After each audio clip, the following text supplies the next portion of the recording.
তো সেদিনের কিছুদিন আগের কথা জানেন, হাসিনা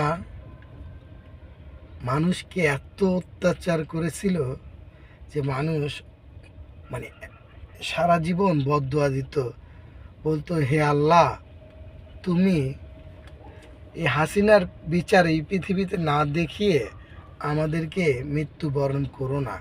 এরকম কথা শোনা যেত। কারণ কি জানেন, সে তো সাধারণ মানুষকে অত্যাচার করত, সে দ্রব্যমূল্যের দাম বাড়াতো, সে এদেশের রড সিমেন্ট ব্যবসায়িকদের চুষে খেত, রিস্কালাদেরকে অত্যাচার করত, এই গাড়িওয়ালাদের অত্যাচার করত, সব কিছু বাড়িয়ে নিত।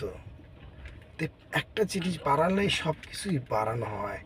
এই জন্য সাধারণ ছাত্রদের উপরে অত্যাচার করা হতো, গুলি করে মারা হতো। এটা অন্যায় ছিল। এটারই প্রতিবাদ করতে গিয়ে হাজারো জনতা নিহত হয়েছে, শহীদ হয়েছে। তাদেরকে, যারা জীবিত আছে তাদেরকে জানাই লাখো সালাম, আর যারা মৃত আছে তাদের জন্য দোয়া করি আল্লাহ তাদেরকে সকল গুনাহ মাফ করে দেয়। ভাই, পৃথিবীতে যেই স্বৈরাচার হবেন সেই সাজা ভোগ করবেন। ভালো থাকবেন। আল্লাহ হাফেজ।